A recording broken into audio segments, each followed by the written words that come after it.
All right. Janice, you are unmuted next here. Tips about closing deals. Hi, Robin. How are you? Hey, all right. How are you? I'm doing well. Thank you, Jeff.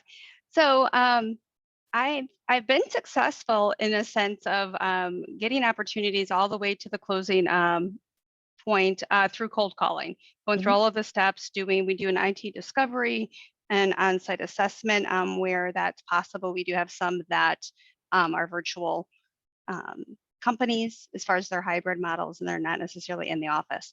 And I also have the CEO, who's also my sales engineer, that goes out with me on those on-site assessments, and we talk through all of that, present the proposal, but we're at the point where most of them just kind of sit there for multiple reasons. So I had about 10 last year, 4 right now that are they're in like a waiting mode, whether it's they're not ready yet, or they have another company that already in place and they've got that fear of changing.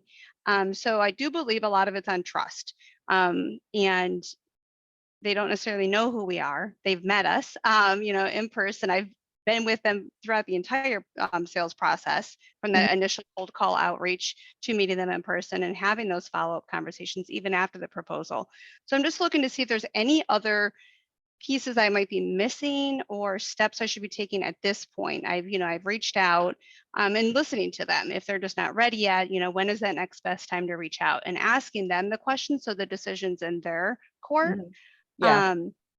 But so just looking to see if there's anything that I might be missing or any tips you might have for me. What's your close rate off that first time appointment? Like, you have an opportunity, they meet with you. What percentage are closing? 1%, I guess you'd say. It's low. It is low, and we haven't had any marketing thus far. It's only been email for qualification and cold calling. So the opportunity percentage itself has been, I would say, low. Okay, so well, let me make sure we're talking about the same thing. So you call, someone says, yeah, hey, I'd like you to do an assessment. So you actually go out there and you meet with them. Yeah. And you're only closing 1% of those. Are you sure? Yeah, most of them are are like waiting. It's not a good time for them, the price point, or they're in a contract term. I have a verbal that's waiting for their other contract to expire, and they've got a verbal to sign in June. Okay, so there's a handful of them like that. Okay, all right. So hey Robin, just real quick too on it, just for context of where Janice and her company, they're brand new accelerators. They were at Rapid just a few weeks ago. And so they're new in the marketing side of things. Just, I know that might alter a little bit of some of the. No, I appreciate that. Of next steps. Yeah. So Janice, here's what I'd say. When I hear something like that, when I hear a number that's really like 1%, right? Here's the thought process. One, I go, is that a real number? So let's make sure we have actual real numbers, because 1% would mean you've closed 1, but you've gone on 100. You've gone on 100 appointments. I don't know if that's true or not, right? No, yeah, that's not even. I would not even probably. There's probably 20 appointments. Okay. Within the last 10 months. Okay, so you've gone on 20 appointments, and how many have you closed? 0? One. Okay. All right. Well, that's not 1%, but yeah. So, 1, let's make sure we have actual numbers. Okay. Yeah. Okay.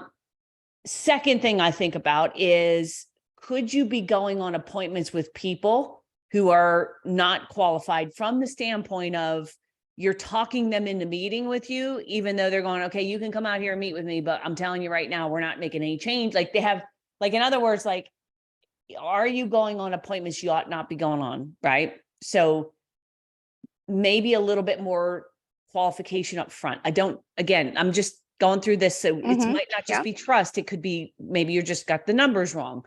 Maybe you're talking people into appointments, because at a minimum, you should be closing 10%. So, if you're like 10%'s like is not good. Trust me. I mean, I guess you could be worse, right? But the average, like, if we look at our producers accelerators, it's 35%. All right. So, you should have closed whatever, what is that? 3, 4, 7. 6, whatever, I can't do math. Mhm. So 35% is now, I'm not saying 35% is great because we have members who close 70%, but 35%. So anytime, so one is, are the numbers real? Number two, are you kind of in line of averages? And you're not. The third thing, are you maybe going on appointments with people who are not qualified? You're just talking them into appointment. All right. And then the only reason that people don't buy is there's a couple. So one could be they're not ready to buy it genuinely. So they're in Yeah. an information gathering stage. Okay. So Mhm.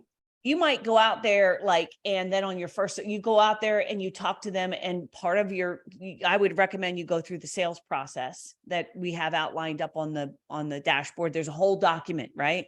And one of the things you do in your first appointment is you're getting, okay, tell me about your business. You're doing full discovery. Yep. What are you looking for? What's Yep. the time frame you're looking at? You cover a little bit of budget. You kind of throw a number out there to see if Yep.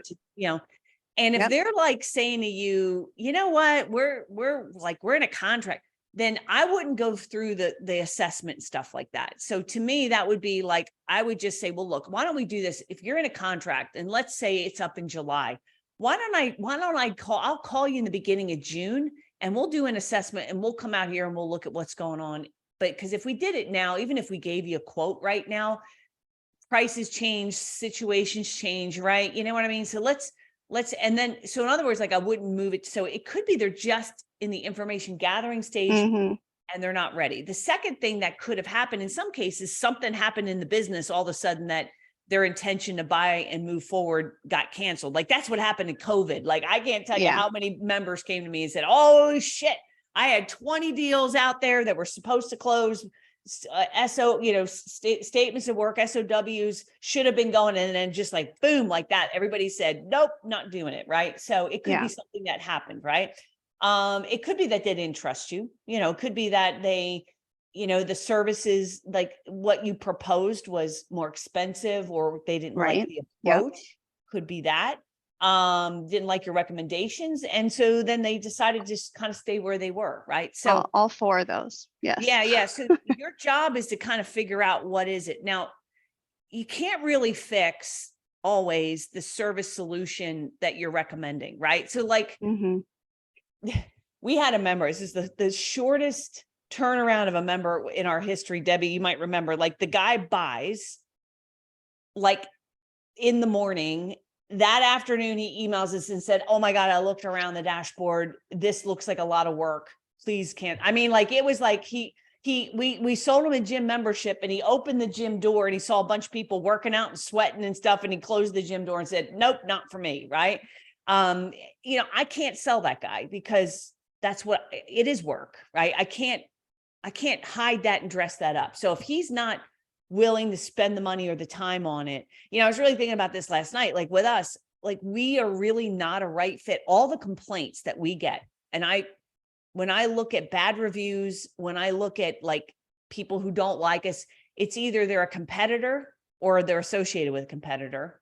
Or if they have bought, which some of them haven't even bought, but if they have bought, they're all small and they all like get mad because they're like, I can't do it. I don't have the time. I don't have the money. I don't have the resources. I can't implement it because I don't have a list. It requires you to have a list and it requires you to like, whatever. And they just like, so we're really not that's a mindset. That's not necessarily small, right? But that's a mindset. So people who just want a lifestyle business, we're really not a right fit for them because I'm going to wear them out. So you can't close them all. So I think it's a matter of now, what do you do? So I think it's like, if they're hung out there, you could use that 9-word email, Yeah. I have started doing that. Yeah. So do that. Again, I think it's just getting ahead of saying, okay, again, are we qualifying the appointments in the first meeting? Are we qualifying them a little bit harder? Right. And then I think it's then building trust. So when you come to boot camp, we're going to go do a big deep dive into that of what do you do to build trust so that you become the obvious choice. It doesn't mean you're going to have 100% close rate. I don't know of anybody who has 100% close rate.